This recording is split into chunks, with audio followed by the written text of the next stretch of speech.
Hey, I'd like to welcome you to another episode of Mission Matters. My name is Adam Torres, and if you'd like to apply to be a guest in the show, just head on over to missionmatters.com and click on Be Our Guest to apply.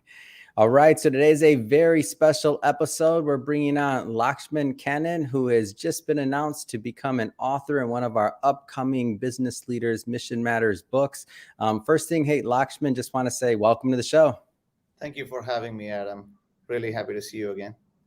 All right, Lakshman. So excited to get into today's topic. So we're going to go into your background. We're going to talk a little bit more about your ideas around what you're doing, of course, at PwC, and also a little bit about the book content itself, just so that everybody knows. We're not going to do a deep dive on the book today because we will be bringing Lakshman back onto the show to do a second part of this two-part interview where we'll actually do a deep dive into the book content itself. But just to get us kicked off, we will start this episode the way that we start them all with our Mission Matters Minute. So Lakshman, we at Mission Matters, we amplify stories for entrepreneurs, executives, and experts. That's our mission. Lakshman, what mission matters to you? The mission that matters to me, Adam, is help people manage risk. It could be for the company that you work for, it could be for your own small business, or it could be for your personal lives. How do you take like really successful concepts used by large institutions and apply for a small business or a personal life or just as an employee in a company? That's Yeah. the mission I'm pursuing. So I want to, and thank you for that. And to go a little bit further here, like where did all this start? Like take me before, becoming a partner at PwC and take me a little bit further back in your career. Like where did this idea of managing risk, when did you get really interested in that? The risk management concept kind of came a little bit like I've been working on it on this since the 2010 financial crisis. Hmm. And just to give you my background, I'm a computer engineer. I've been coding since a very young age. Yeah. One of the things you do with technology is make sure it doesn't break. So that is very inherent when you are a software developer. And then after several years as a software developer, I got my MBA in finance, and then I worked in structured finance, creating like financial products, many of which actually contributed to the financial crisis. So it's interesting. And then we were hired prior to PwC. I worked at Ernst & Young for 15 years, and we were hired by the Fed to help with the financial crisis because there's not many people who understood the products, how they work. I got to work with Tim Geithner on the maiden lane transactions. I worked on MF Global after they went down. I had like really good exposure into this Wall Street firms that caused the financial crisis. But after that, there's been a lot of new regulations from the government and new risk management concepts. I've been working on that since 2010. That's what I've been doing.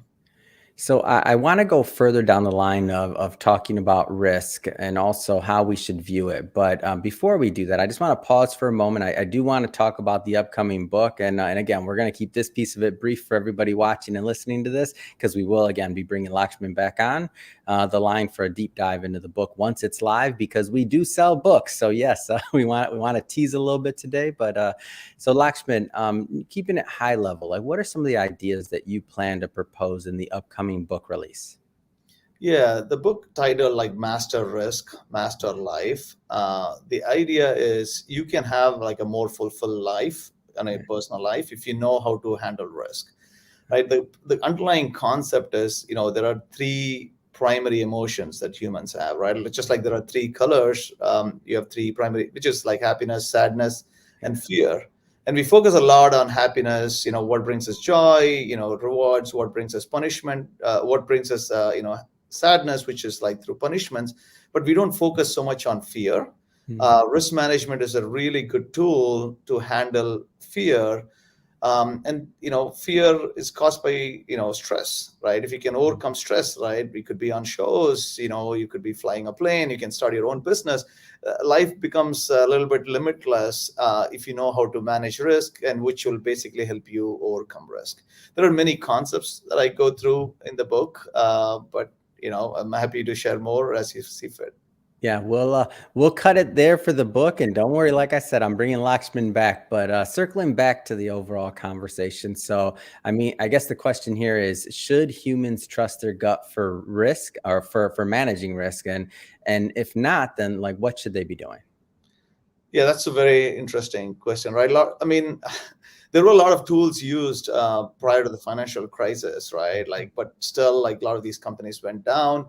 And I really, to answer your question, I do think we have a really strong instinct. And cite you like a study that was done, I think by John Hopkins or on mice, right? They basically, we learn a lot about like humans by testing with mice.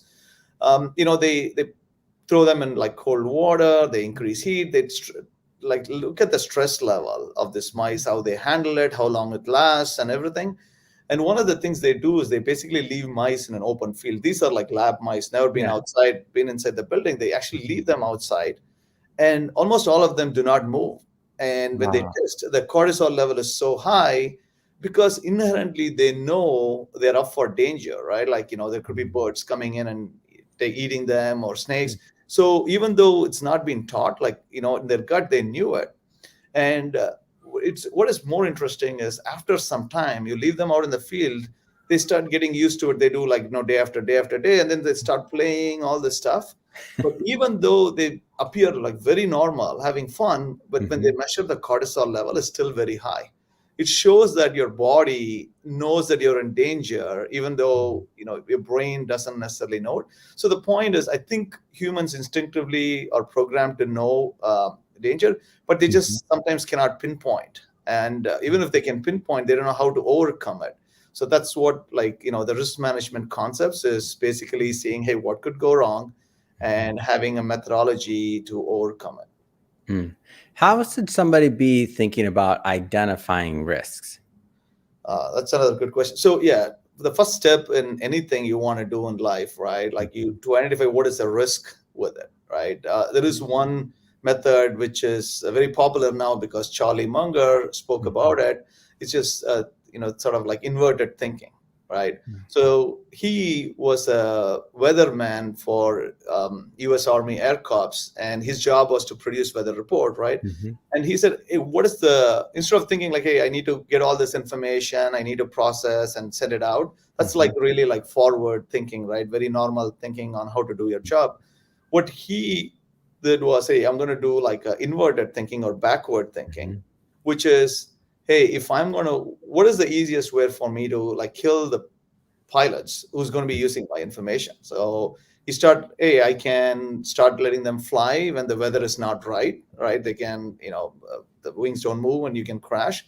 And the other thing is, hey, I'll give them like, hey, you can't go here, you can't go there, like a lot of restrictions, and then they run out of fuel and crash, right? Yeah. So this inverted thinking is basically sort of backward, like, the concept is really, right, avoiding stupidity is much easier than coming up with your own brilliant ideas.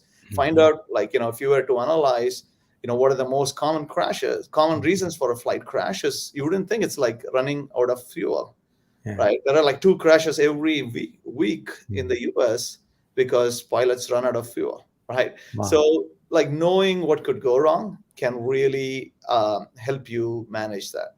Yeah. Let's go a little bit further, maybe in terms of tools or like things that people can be doing. Obviously, there's a lot of different types of risk out there, but just high level, what are some things people can think about when there are tools that they can use when they're thinking about managing risk personally? Yeah, definitely.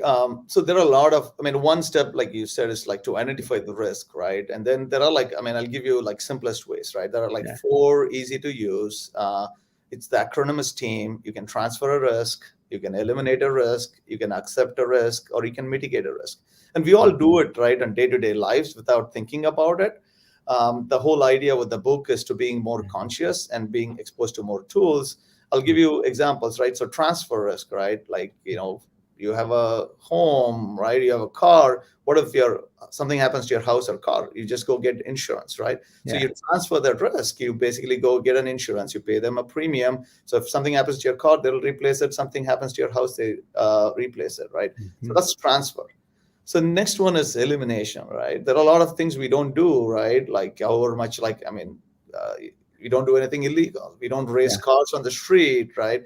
I mean, I don't do skydiving. I just think it's too risky, right? So there Yeah. is like a concept of elimination. Hey, if it is too risky, you don't want to get anything close to it, just Mhm. don't do it. That's elimination.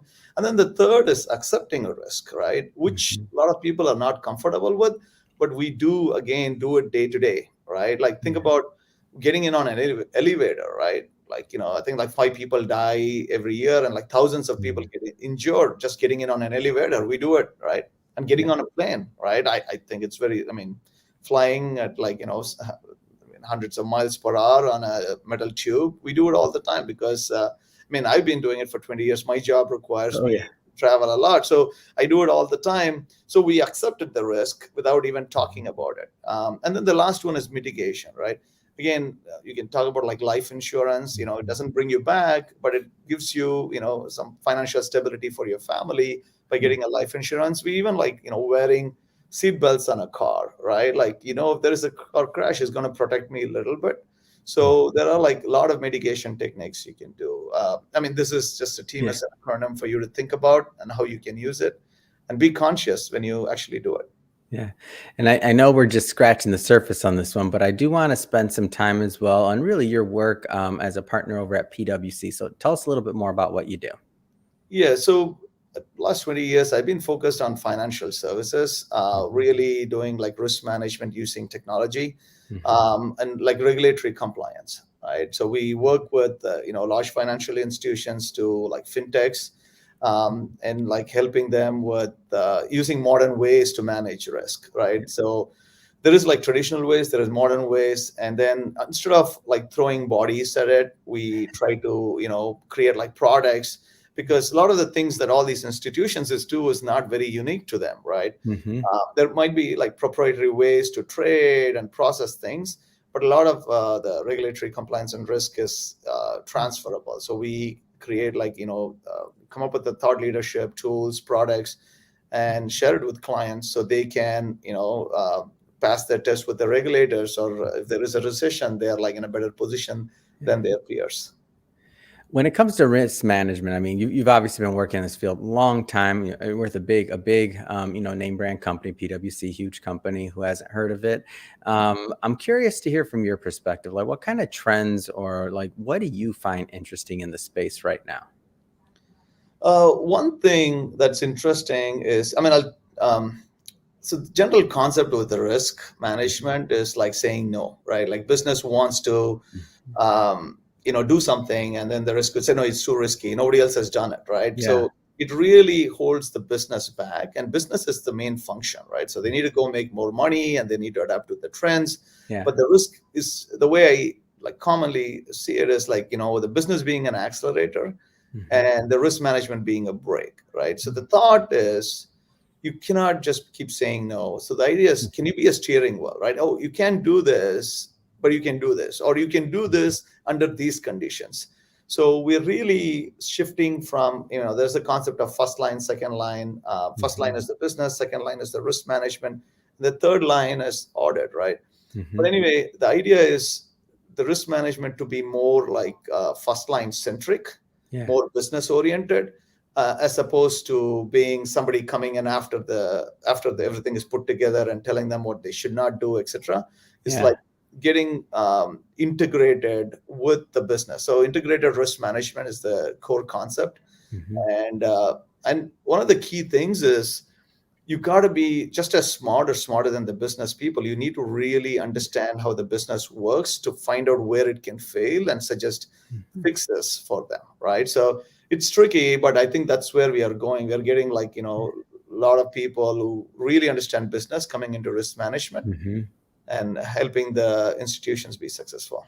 Yeah. And this is kind of an evolution, right? So correct me if I'm wrong, because historically maybe it wasn't quite done that way, right? It'd be, especially if you were a larger, maybe legacy company in an industry or field, like maybe you were kind of catching up and or using or pulling new technology or something from maybe a smaller startup that was able to act a little bit more nimbly or able to take a little bit more risk than maybe you were comfortable with, just based on whether it's brand, whether it's size of company, whether it's a lot of other factors, right?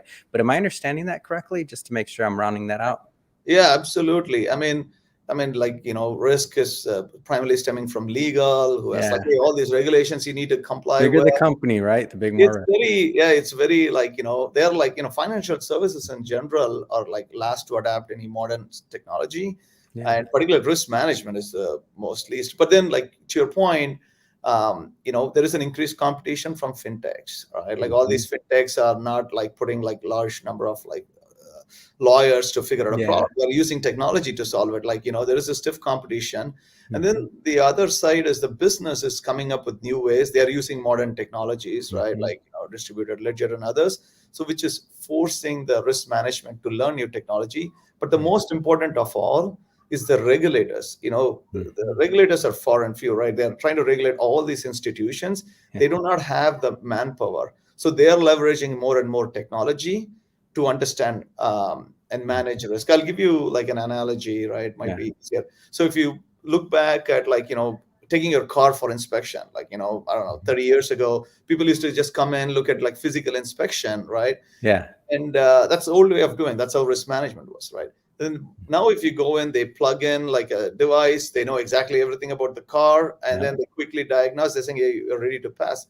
And then the future is, as you're driving the car, they'll be able to diagnose which car is too risky to be out on the road. Like Mhm. Tesla does it. In Tesla, you can actually go see the performance of a car, and the regulators, or let's say inspection agencies, will be able to pull cars off the road because something happened. So that's exactly what regulators are evolving, moving Mhm. from coming in and like doing some, audits, looking at some of the Yeah. documents, to doing like collecting the data and testing it.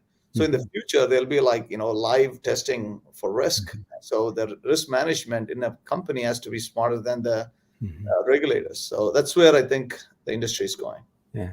Now, I know you're working directly with the businesses, obviously, and that's whom your clients are. But I like to take a moment or two to maybe to talk about the benefits or some of the outcome for the C of the equation of B2C and like the end users of these financial institutions. Like how do they benefit from these additional layers or this additional risk management, I should say? No, it's a very, very good question again. Uh, there's a lot of benefit. One, your company is going to be more stable, right? Hmm. You like, and you can launch new products without worrying too much. If, like, for example, AAG, I mean, did the most credit default swaps. It's a new product that was introduced that brought down not only AAG but also the entire U.S. economy, right? Like, Yeah. so you can be, but using better risk management concepts, you'll be able to do stress testing and make sure it's not going to cause like any major damage. I'll give you an example, right? I'm a software developer. Back when I used to develop software, we do something called unit testing, and then you pass it to a QA. They come in and test for all the different scenarios, and then you pass and it goes live, right? Even then, we are not sure because I might have missed something, the QA might have missed something. Hmm. Nowadays, there is something called a CI/CD, integration continuous deployment, Hmm. which is when you're asking the software developer to basically write like another program to test itself. So Yeah. if I'm writing like 100 lines of code, I have like 100% coverage to test all possible scenarios. So this is what we call it, like fearless release. The Mhm. software that you don't worry about it. There's no sweating when you release a software because you already wrote another program that can not only test it once but continuously. And so this is how, like, if you take Facebook, right? There are Mhm. like thousands and thousands of developers, and they release every day, right, to billions of people Yeah. without fear that one program is going to break another program because of this concept of CI/CD. So we're Mm. trying to take some of these concepts that was very successful in software, and now that finance and other companies are leveraging more technology, how can you take this concept and manage risk, or like make sure everything is working, and basically be fearless. That's the idea. Yeah, and just I guess taking it a step further, a company's not going to always, you can't manage all risk. Obviously, that's why it's risk, right? But taking it one step further, like what are some of the outcomes as we add these layers of protection? Like what can companies expect maybe when something goes wrong, like the responsiveness and the other things like that when they've done some of this planning. In your experience, by the way. Yeah, I mean, when something goes wrong, right? Like, one, you need to contain it, right? And you need Mhm. to do it quickly, right? So by leveraging technology and using some of these risk management concepts, that's, I mean, like, the credit default swaps, like several people knew it was a problem, but it took a long time Yeah. for it, like, to stop it. And most people didn't know how to stop it, right? Mhm. Of That's the thing with, I mean, I'm more focused because that's in finance, because that's my course. background. Plus, that's where it's easy to create a product, right? And release it. Like, if there is a new product, it doesn't take, like, you don't need to set up a manufacturing plant. Yeah. Or like if you're releasing a movie, it's a lot of effort that goes Yeah. into the financial product is easy to create. And it could, I mean, it touches everybody's lives, right? So it's very harder to control, but the benefit is containment and doing it quickly. That's what these concepts help you bring. Yeah, yeah. I think it's interesting. And one of the things that I also find interesting is the technology side of, as we get better. So just kind of like piggybacking on what your analogy talking about the car. I mean, just as we get better with AI, machine learning, like how do these things fall into place? And again, not asking you to have your crystal ball, but like as we look further out, like how does that enter the equation?